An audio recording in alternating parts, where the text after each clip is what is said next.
ജീവനിലെ കൊതി കൊണ്ട് ഏത് വിധേനയെങ്കിലും നാടണയാൻ വഴിതേടി കാത്തിരുന്ന മനുഷ്യരുടെ മുന്നിൽ വന്നു ചേർന്ന രക്ഷാ ഘടകമായിരുന്നു ചാർട്ടേഡ് വിമാനം. സാധാരണ വിമാന നിരക്കിനേക്കാൾ ഉയർന്ന നിരക്കിൽ കേന്ദ്ര സർക്കാർ ഏർപ്പെടുത്തിയ പരിമിത വിമാനങ്ങളിൽ സീറ്റ് കിട്ടാൻ കാത്തിരുന്നാൽ ചിലപ്പോൾ ശവപ്പെട്ടിക്കുള്ളിലാവും മടക്കമെന്ന് പേടിക്കുന്ന രോഗികളും വയോധികരും വീട്ടമ്മമാരുമൊക്കെ അല്പം കൂടുതൽ പണം നൽകിയാണെങ്കിലും ചാർട്ടേഡ് വിമാനത്തിൽ പോകാൻ തയ്യാറായിരുന്നവരാണ്. എന്നാൽ കേന്ദ്ര സംസ്ഥാന സർക്കാരുകളുടെ നിലപാട് ചാർട്ടർ വിമാന സർവീസുകൾക്ക് തിരിച്ചടിയാകുമെന്ന ആശങ്ക അറിയിച്ചിരിക്കുകയാണ്. സ്പൈസ് ജെറ്റിന് പുറമെ കൂടുതൽ വിമാന കമ്പനികൾക്ക് അനുമതി നൽകാൻ കേന്ദ്രം ഇതുവരെ തയ്യാറായിട്ടില്ല. കുറഞ്ഞ നിരക്കിൽ ആളുകളെ കൊണ്ടുവരണമെന്ന കേരളത്തിന്റെ പിടിവാശി പ്രതിസന്ധി സങ്കീർണമാക്കുമെന്ന ആശങ്കയിലാണ് പ്രവാസ ലോകമാകെ.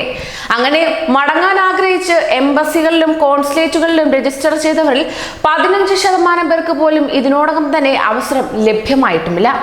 ഗർഭിണികൾ, വയോധികർ, ചികിത്സ ആവശ്യമുള്ളവർ, തൊഴിൽ നഷ്ടപ്പെട്ടവർ, വിസിറ്റ് വിസയിൽ വന്ന് കുടുങ്ങിയവർ ഉൾപ്പെടെ മുൻഗണനാ പട്ടികയിൽപ്പെട്ട 10,000ങ്ങളും ആഴ്ചകളായി കാത്തിരിപ്പിൽ തന്നെ തുടരുകയാണ്. എന്നാൽ തന്നെയും അവരുടെ യാത്ര മുടക്കിയാണെങ്കിലും ഞങ്ങളുടെ വാശിയും രാഷ്ട്രീയവും ജയിക്കണമെന്ന് ദുശാഠ്യം പിടിക്കുകയാണ് ചിലർ. മറ്റുള്ളവരുടെ ജീവൻ വെച്ച് മാത്രം രാഷ്ട്രീയം കളിച്ച് ശീലമുള്ളവരുടെ മറ്റൊരു മരണക്കളി എന്നുകൂടി പറയാം ഇതിനെ. ലോക്ക്ഡൌൺ തുടങ്ങിയ ഘട്ടത്തിൽ കുടുങ്ങിക്കിടക്കുന്ന ഇന്ത്യക്കാരെ നാട്ടിലെത്തിക്കാൻ സന്നദ്ധത അറിയിച്ച് മുന്നോട്ട് വന്നതോടെയാണ് UAEയുടെ സ്വന്തം വിമാന കമ്പനികളായ എമിറേറ്റ്സും ഇത്തിഹാദും എയർ അറേബ്യയും ഫ്ലൈറ്റ് പായും രംഗത്തേക്ക് എത്തിയത്.